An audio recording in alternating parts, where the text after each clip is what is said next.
All right. Let's get ready for a deep dive today. We're going to be looking at CNC machining. Okay. But with a bit of a twist today. Right. We're going on a rescue mission. Interesting. So imagine you walk into your shop and your Mesa Troll PC-FUSION-CNC machine, the M640T. Yeah. And it's totally dead. Oh, no. Blank screens, no response. That's a nightmare. It's a total system meltdown. I've been there. Yeah. And luckily for us, we had this YouTube video. Oh, good. That's going to walk us through bringing a crashed CNC machine back from the dead. Okay. It's like a digital first aid kit for your CNC machine. It really does highlight that things can go wrong. Yeah. And being prepared is everything. Exactly. So this deep dive is all about understanding what to do when disaster strikes. Good. The video starts by simulating a pretty terrifying scenario. Oh. A power outage combined with a low battery. Oh, geez. It's like the worst case scenario for a CNC machine, right? Absolutely, and that's where the value of this video comes in. It lets us safely explore this catastrophic failure and see how to navigate the recovery process step by step. So what happens when this digital apocalypse hits the CNC machine? Yeah. Well, you get some scary symptoms. The screen throws up all these cryptic error codes. Yeah. Including this one, 26 illegal parameter alarm. Oh, yeah. I'm guessing that's not a good sign. Not at all. 26 illegal parameter usually means that something's gone wrong with the machine's internal settings, often due to power loss or corrupted data. Think of it as the machine saying, help, I've lost my mind. So what's the first step to bringing this digital Frankenstein back from the dead? Backups.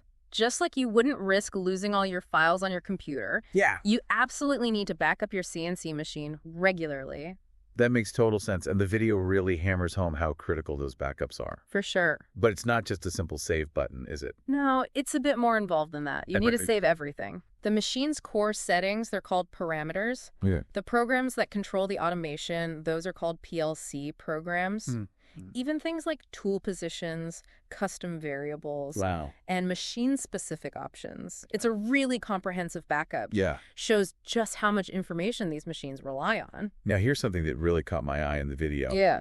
The host replaces the machine's original hard drive with a solid-state drive, an SSD. Okay.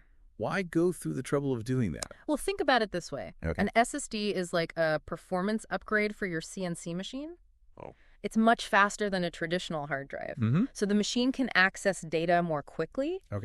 And in a workshop environment, SSDs are also much more reliable and less susceptible to vibrations. Oh, that's important. Which can be a real problem with traditional hard drives. So it's about speed, reliability, and peace of mind. Right. Makes total sense. Yeah. The video even links to another tutorial on how to clone the original hard drive to the SSD. Oh, cool. That's a valuable resource for anybody who wants to give their CNC machine a little extra protection and a performance boost. It's a smart move, especially if you rely on your machine for critical tasks. Okay, now for the moment of truth in the video. Right. To simulate a complete loss of power and memory. The host removes the CNC machine's battery. Wow, they're going all in. Yeah, I was holding my breath at this point. It's definitely a make or break moment. Yeah. All those backups and preparations. Yeah. This is where we see if they actually work. So the battery's out. The machine is essentially brain dead.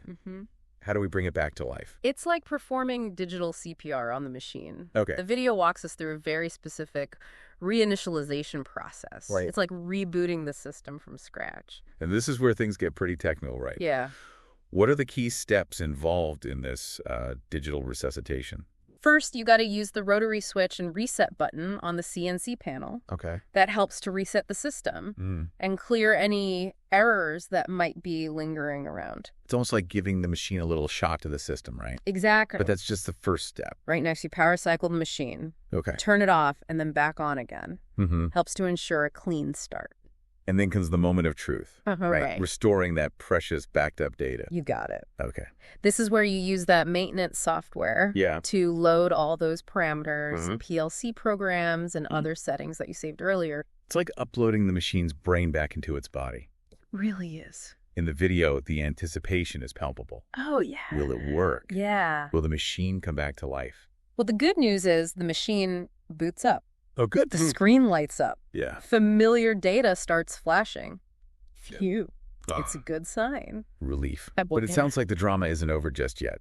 what happens next? Even though the machine's back online, Yeah. there are still some alarms popping up. Oh. Indicating some communication issues with the drives. Okay. It's like the machine's trying to tell us, hey, I'm back, but something's not quite right. So what's the solution to this digital hiccup?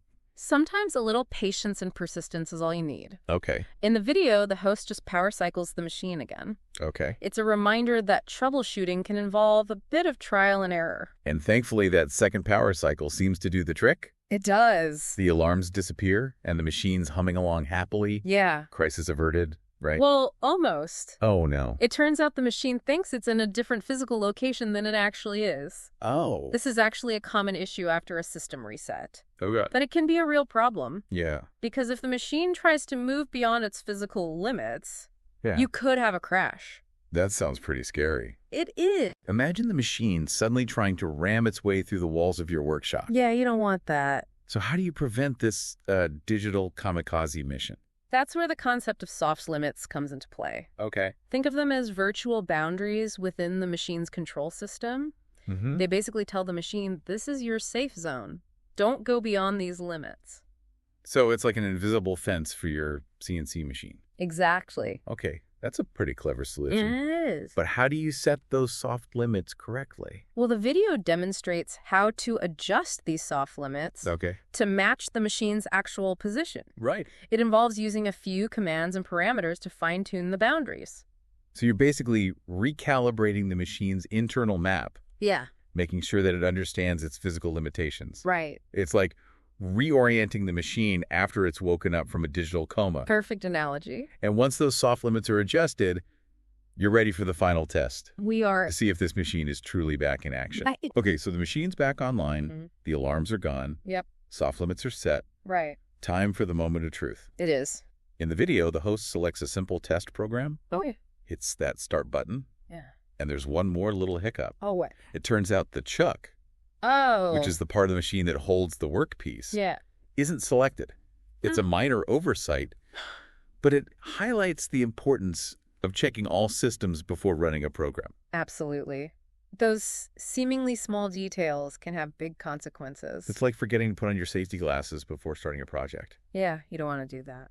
And the video shows how to quickly address the issue and manually select the chuck. Okay, good. So after that minor detour, is the machine finally ready to roll? Yes, the program runs smoothly. Great. And the CNC machine, which just hours ago was a lifeless hunk of metal, Yeah. is back in action, Wow. carving out its path with precision and grace. What a journey from digital meltdown to complete recovery. It's amazing. It's like watching a phoenix rise from the ashes. It really is. But it's more than just a cool story, right? Right. What are the key takeaways here for anyone who owns or operates a CNC machine? This whole experience is a masterclass in why backups are a must-have for any CNC owner. For sure. It's like an insurance policy for your machine's brain. Regular backups are non-negotiable. Yeah. But it's not just about having those backups. That's It's also understanding how to use them to restore your system. And that's where this video really comes in handy. Right. It gives us a roadmap for the whole recovery process. And it's not about just blindly following steps right. No. The video emphasizes understanding what each step does and why it's important. Yeah. It's about becoming familiar with your machine's inner workings. Absolutely. The more you understand about your CNC machine, Right. the better you'll be at troubleshooting problems. Yeah, whether it's a small glitch or a total meltdown. Exactly. And if you do encounter a situation that's beyond your expertise, you gotta know where to find reliable information. That's where those online communities and forums come in handy. Exactly. It's like having a global network of CNC experts at your fingertips ready to help. Don't be afraid to tap into those resources. Yeah. They can be really valuable when you're dealing with a complex issue.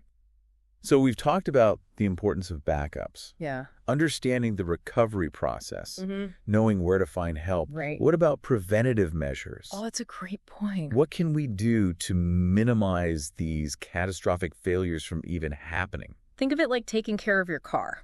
Okay. Regular maintenance Yeah. can prevent those major problems down the road. For a CNC machine, this might involve keeping the machine clean, lubricated, and inspecting components, Right. making sure you have good ventilation For sure. and temperature control. It all helps. And let's not forget about those pesky power outages. Yeah, those are the worst. Would something like an uninterruptible power supply be a worthwhile investment? Absolutely. A UPS can provide a buffer against those sudden power drops, give you time to shut down your machine safely, prevent data loss or damage. So it's all about being proactive, right? Taking steps to protect your investment, prevent those heart-stopping moments of panic when your machine decides to take a vacation. Exactly. Prevention is always easier and less expensive than dealing with a major repair or data recovery.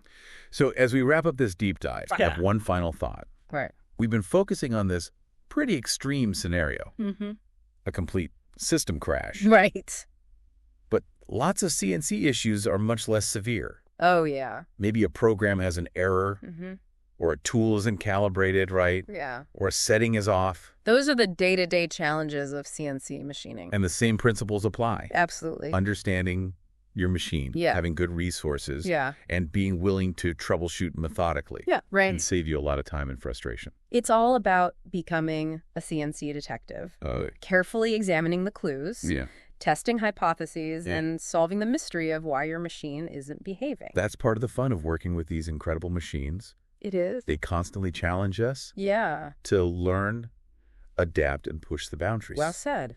So to all you CNC enthusiasts out there, whether you're seasoned pros or just starting out, keep that curiosity burning. Right. Never stop learning. A pleasure. And remember, those backups are your best friend. Your best friend. Until next time, happy machining.